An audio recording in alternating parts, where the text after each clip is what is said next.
All right, everybody, welcome back to the showcast, and it's time to move on with this week's special guest.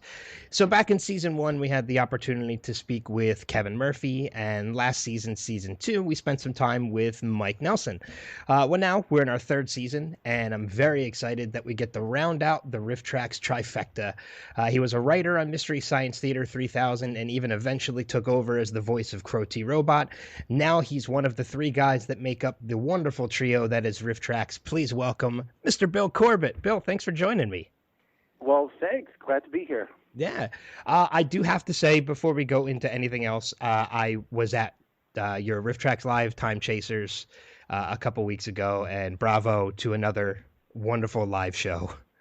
Oh, thank you. It was a lot of fun. Yeah, I love it. I'll be completely honest with you. I have been to all 19 of your live events, and I will continuously I plan to keep going to all of them. Well, gosh, I like that kind of honesty. Any candor that basically says I'm attending your stuff and enjoying it is the kind of truth telling I like. It says a lot this time around too. It's one thing I particularly noticed, especially this time, because you guys actually had some stiff competition that Thursday night. Oh yeah. I mean, that was, for any listeners that don't know, that was the same night as the unofficial opening of Captain America: Civil War.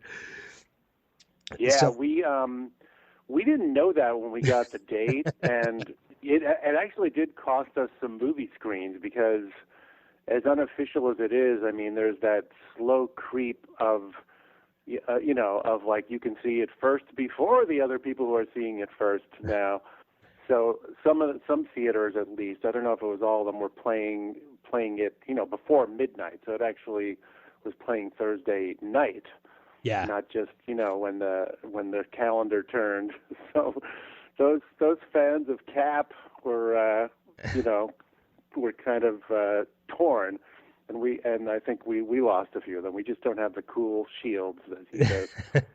Well, I mean, I will say I had the opportunity to see Civil War. I had already seen it by that time. I went to a press screening of it, so I was fully committed to, You the were, time. yeah, you're the coolest of the cool kids then. That's what I like to think. But I mean, it says a lot, because even though there was a lot of people in the theater that night, and a majority of them were there for Civil War, there was still quite a good crowd in the theater for Time Chasers, at least in the theater that I was in. So Well, that's good. I mean, I guess the way we were trying to tell people, like Civil War's going to be there for a couple of days more at least. So yeah, we won't be. So get there Thursday, would you? yeah, exactly. So I mean, hopefully you guys did well too in the replay, because I know you guys do the replays as well. Yeah, we did, and that's been a real go-to for us. That when it has its encore, people who are at the work or whatever get to see it, and we will at some point. This is one of the shows that we will be able to release as digitally on our site too. So Yeah, that's one thing I know. Anytime I have a ton of the audio tracks from the website as well, as including, I bought the DVD of the very first one, which was Plan 9 from Outer Space, and yeah. And I even have the shirt, and I still wear it every once in a while, of the "Hi, I'm Bob Executive. Which way is business?"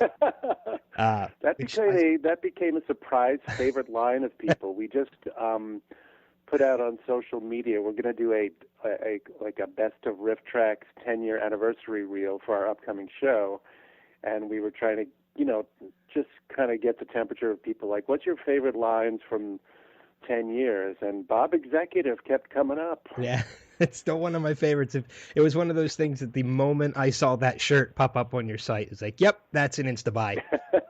I gotta have that one. I mean, and it just speaks loads too of a lot. I mean, there have been times, I know I mentioned this to Kevin when we spoke to him. You guys did the RiffTrax Live of Night of the Living Dead, and which still to this day is one of my personal favorites out of all the ones that I've seen. And there's so many, I guess, hidden lines. I don't want to call them hidden lines, but there's so many treasured lines that they're so under the radar.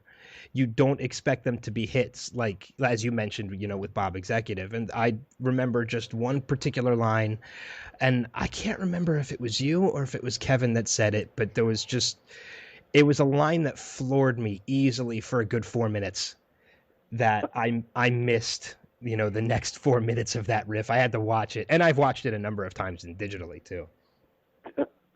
So, What was the line? it was they had Barbara walking towards the fireplace, and it was just somebody going doot de doot bonk and like into the wall. Oh, And I don't know why it floored me, but it floored me. I had tears in my we eyes. wore you down, Ben. We just wore you down. You had to have, but I mean, it works. But as I'd mentioned, there's been about like 19 live events so far. You mentioned, 10 years coming up, and this MST3k reunion, which I'm really thrilled about, is going to be the 20th live event. Yeah, yeah, we have all kinds of nice round numbers going on here. 20th show, 10-year anniversary. Is that kind of like a reunion? I was going to say, is that like a little birdemic humor right there? The round well, numbers? it is. Like we were joking about that. I was like, the birdemic guy would love this. Exactly. Zeros at the end of everything. All the round numbers. See, that right there should tell you I'm a fan that I knew that reference. Yeah, no, very well done there.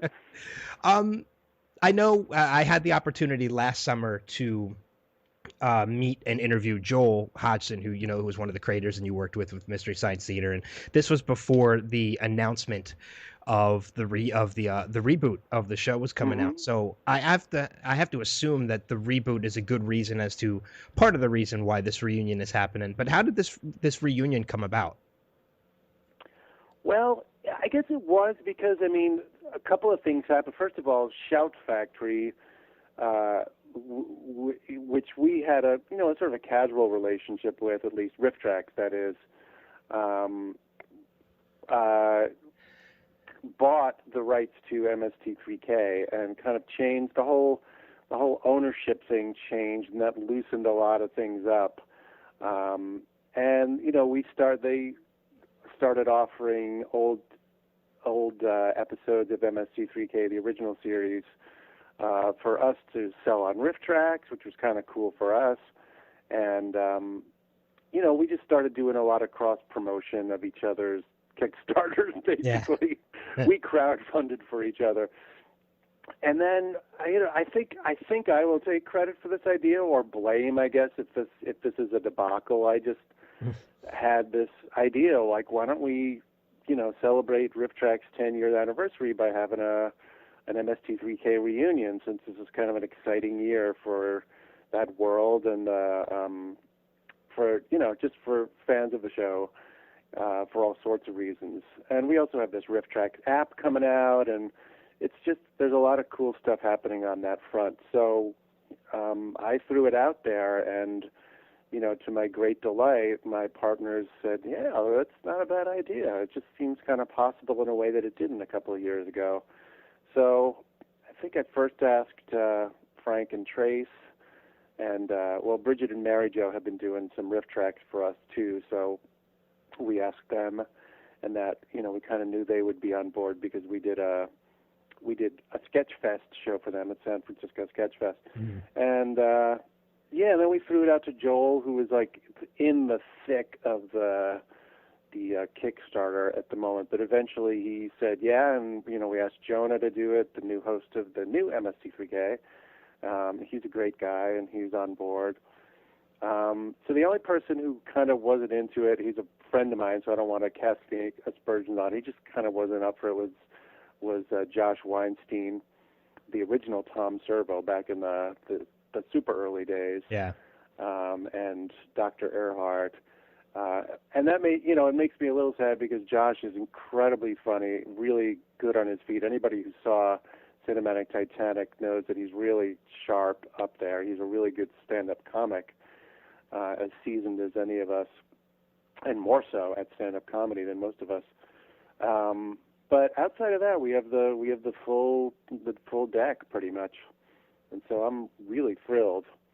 Yeah, I mean, as you mentioned, it's exciting for both parties, for both Mystery Science Theater and RiffTrax, and you guys are still going strong with RiffTrax, as you mentioned. 10 years since you've been doing. Is it 10 years for RiffTrax or 10 years for the live events?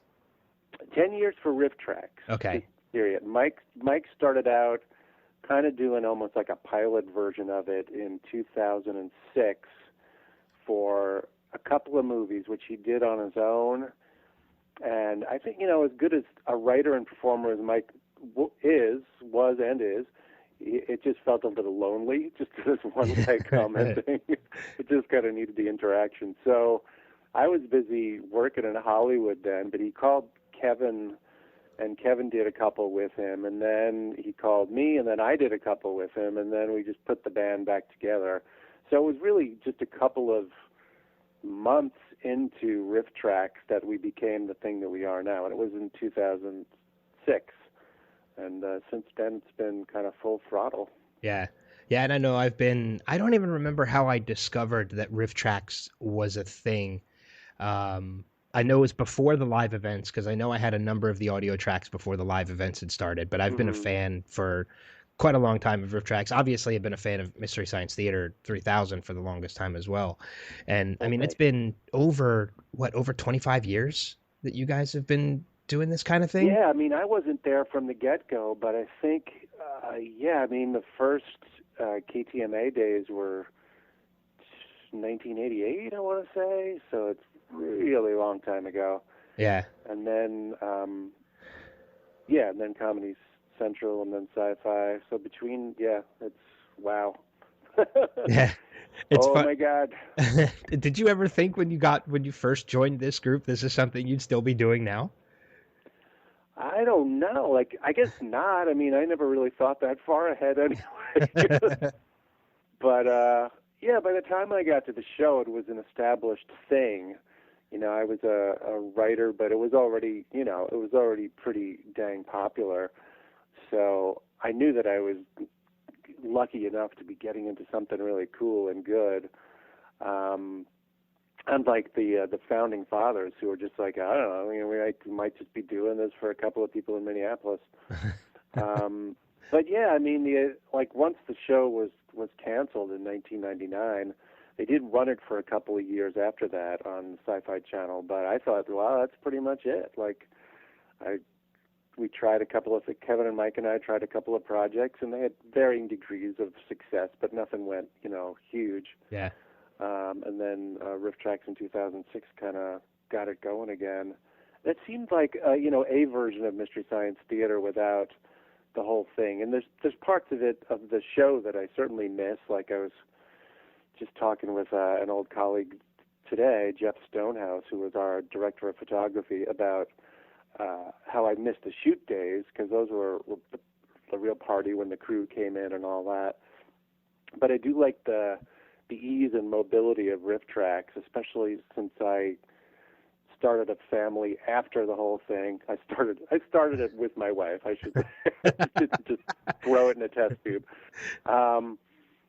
And really, when my kids were young, it was really kind of a handy thing to have without the time commitment of Mystery Science Theater, frankly. Yeah. I mean, I got to be a dad at home for big stretches. And, they're growing out of that where they really need that now. But it was really great timing. And, our first live show was actually 3 years later in 2009.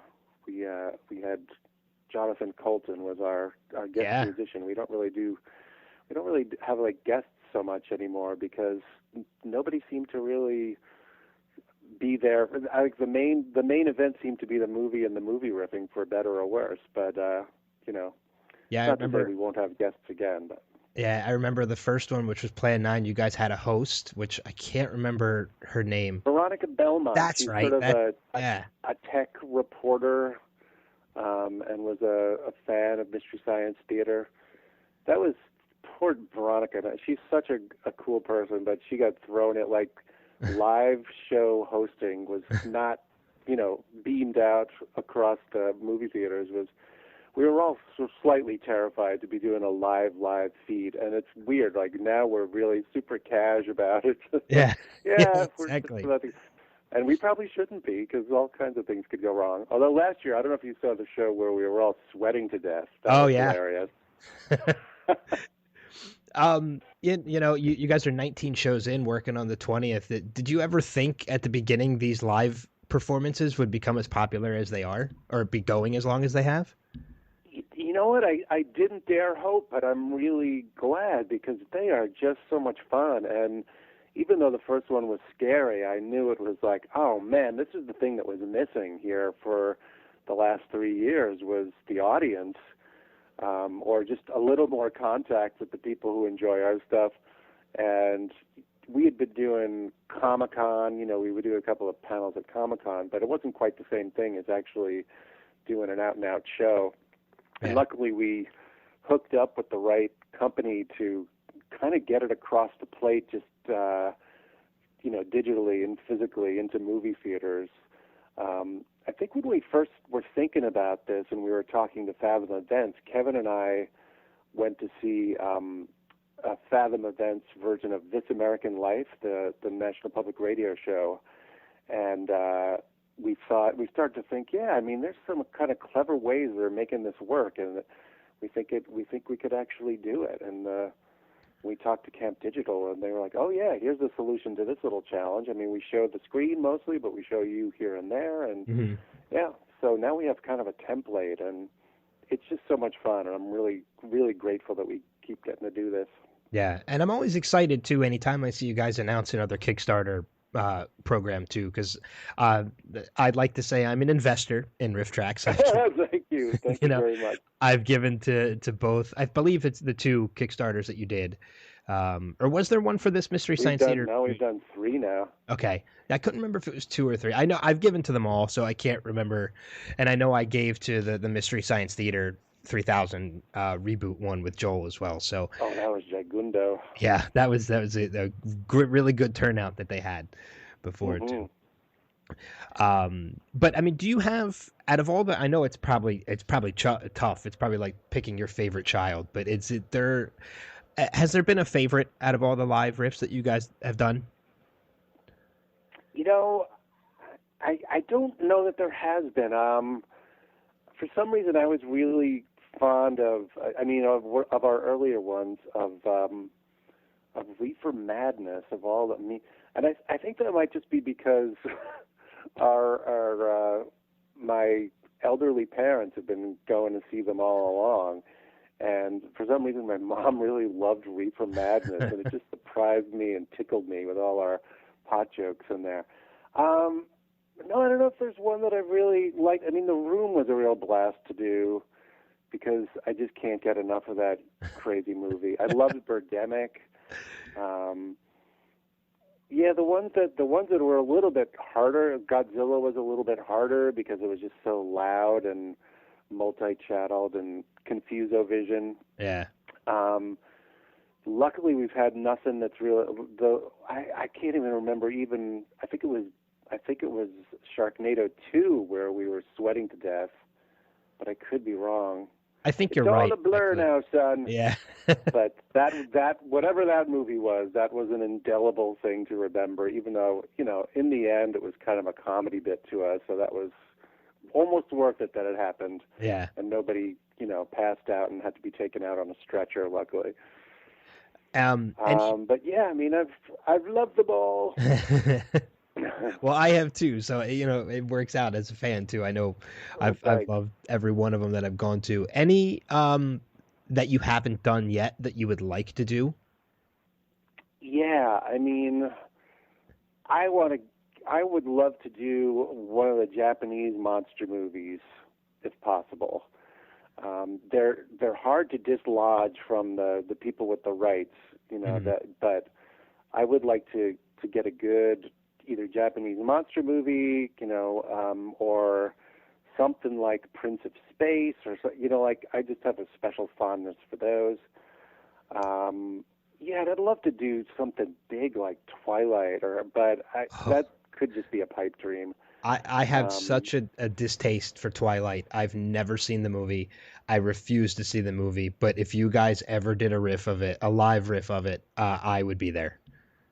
Okay. Well, see, we got to do it for that alone. That would be the only way I would watch that movie. They have very little incentive to make that work for us. We have discovered that. But yeah, I mean, barring that, then maybe something like we did the Ben Affleck version of Daredevil sorry, my dog is being noisy. That's fine. At San Francisco Sketch Fest a couple of years ago, more than a couple, and that was really fun too. So something that's in that sort of mid-ranged, pretty bad movie but big blockbuster would be fun. Yeah. I think I know you mentioned Twilight. I think it might have been Kevin that mentioned it. Wasn't Twilight one of the original plans for the first Kickstarter? Yeah, we tried to be honest about it. I don't know if we were just a little too cutesy about it. I hope not. But our basic thing was we want to riff Twilight. We're going to try to back the money truck up to to the studio and say, here, give us Twilight. But barring that, here's some other ones we could do. Yeah. And ultimately, we couldn't convince them, even with all the cash we had on hand for it. And we offered, if anyone was really super felt, that was too much of a bait and switch, we gave them their money back. But we did get Starship Troopers out of it, which was a lot of fun. That was fantastic. A tough one to do. Well, you pulled it off well, sir. What's that? I said you pulled it off well. Oh, thanks. But yeah, I mean, there was a lot. We ran out of bug jokes after a while. I think it's fair to say. But we came close. I was actually on vacation down the shore when that one came around, and my friend and I, who was on vacation with me, we actually found a theater about 35 miles away from where we were staying that had it. So cool. We made sure we went out and we saw it while we were on vacation, which was cool. Oh, that's I appreciate it, guys. I know we're running short on time, but before we let you go, what can we expect from this reunion? Is it a film? Is it a bunch of shorts? Yeah, it is a bunch of shorts, and we're trying to get a good mix and have everybody do what they want. And we're gonna, just turn the stage over a couple of times to our former colleagues. So it is going to be a little bit more of a variety show format in a way, although all riffing. And Mike and Kevin and I will come out and we'll do one, and then we'll, introduce the groups as they come up. And then at the end, we'll put it all together and have one big riff-a-palooza with everybody. So it'll be glorious chaos, I hope. Can we expect any surprises by chance? I don't know. I guess it depends on what you think is a surprise. I don't know that there's any more of a surprise than what I just said. That's true. A lot of laughs, surprising humor. I already know it's enough to get me in theaters, and we're going to encourage, so many other people to go to theaters as well. And hopefully my other two co-hosts, which I mentioned, who aren't as big of fans as I am, maybe I can finally get them out to a RiffTrax Live event as well. So, but I know last I checked, I think in-person seats, I think you guys were sold out, or just a couple individual seats. We are sold out, yeah. We had one final seat yesterday, and we kind of made a little joke of that on social media. But yeah, that went too. Yeah. One of these days I'll get down to or get out to where you guys are and see a live show. I'd love to come see you guys live one time. Oh yeah, it's fun. You get, the danger of being sweated on alone is worth the thrill. Well, as I mentioned, we're like Gallagher, but grosser. You guys, yeah, it's good. Like the splatter zone in the first couple of rows, the sweat zone. But as I mentioned, we're definitely going to encourage our listeners to check out, the upcoming MST3k reunion, as well as all future live events and all your audio tracks and your digital shorts and such on RiffTrax.com. And for more information on the live events, they can go to RiffTrax.com or FathomEvents.com. Tickets are on sale now for the Mystery Science Theater reunion. I already have mine, so I'm already good to go. Very good. Where are you seeing it? Yeah, I'm highly anticipating this one because Where are you seeing it? Oh, I'm seeing it. It's the Warrington Crossing Theater in Warrington, PA. Very cool. So, but Bill, thanks so much. I know you're a busy guy, so I appreciate you spending some time with me tonight.